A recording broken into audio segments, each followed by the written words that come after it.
আসসালামু আলাইকুম বন্ধুরা, বলেন তো কি করছি আমরা? হাঁটতেছি নাকি অন্য কিছু করে বেড়াচ্ছি?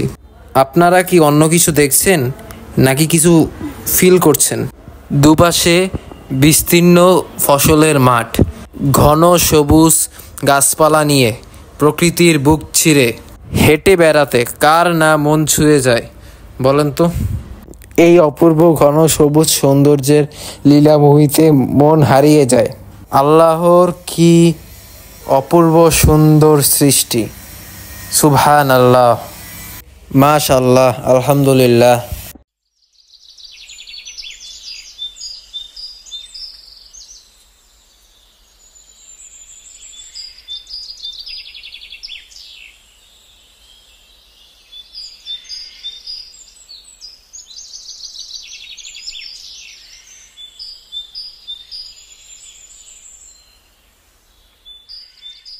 বন্ধুরা, এই যে দেখুন, হাঁসগুলো পুকুরে সাঁতরে বেড়াচ্ছে আর চারপাশে কি সুন্দর মনোরম স্নিগ্ধ সবুজ প্রকৃতি, সবুজ ও ঘন গাছপালা মন প্রাণ কেড়ে নেয়। কেমন হয় যদি এরকম একটা হৃদয় হারানো বড় পুকুর আপনার থাকে? হ্যাঁ বন্ধুরা, এটা আমাদের পুকুর। আমার দাদাবাড়িতে আছে এই পুকুরটা। Just thrilling and charming. এটা আসলেই অনেক স্যাটিসফ্যাক্টরি। এরকম বড় একটা পুকুরে এরকম হাঁস ঘুরে বেড়ানো সত্যিই অনেক সুন্দর লাগে। গাছ হলো আসল ওয়াইফাই। আপনি খালি চোখে গাছপালা দেখবেন আর সুন্দর মনে অবাক করা পৃথিবী দেখবেন। প্রকৃতির জটিল সৌন্দর্য দেখার জন্য আপনাকে খুব সাধারণ মনের মানুষ হতে হবে। প্রকৃতির পারদে পারদে লুকিয়ে আছে অপার বিস্ময়। একটি গাছের পাতাও হাজার বইয়ের চেয়ে বেশি গল্প বলতে পারে।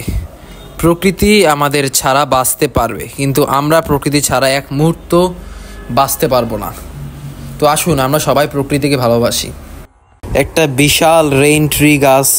এই গাছটি হচ্ছে শত বছরের একটি ঐতিহ্যবাহী গাছ। অনেক হিস্টোরি জমা আছে এই গাছটির সাথে। এটির বয়স প্রায় 150 বছরের মতো হবে মিনিমাম।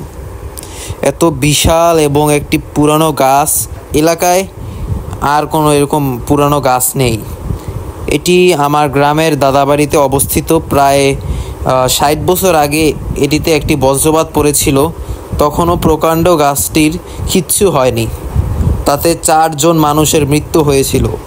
গাছটির মাঝ বরাবর ভাগ হয়েছিল সে সময়। আমার দাদা ভাইরা সে ঘটনার প্রত্যক্ষদর্শী ছিল।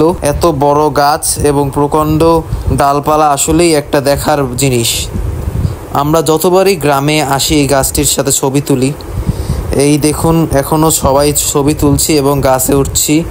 বলুন তো, গাছটি একটি দেখার মতো জিনিস না? তো আপনাদের সাথে দেখা হবে আবার অন্য ভিডিওতে। আল্লাহ হাফেজ। বিশ্বকবি রবীন্দ্রনাথ ঠাকুরের কবিতাটি মনে পড়ে গেল। তাল গাছ এক পায়ে দাঁড়িয়ে সব গাছ ছাড়িয়ে উকি মারে আকাশে।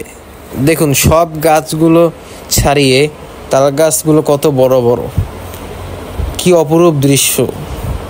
তাল গাছ আসলেই প্রকৃতিটাকে সুন্দর ও অপূর্ব করে তোলে।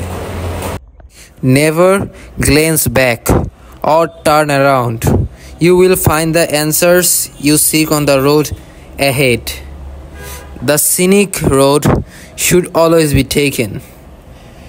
Whenever I go for a stroll in the nature, all my worries melt away. Nature seems to be my true color and true friend.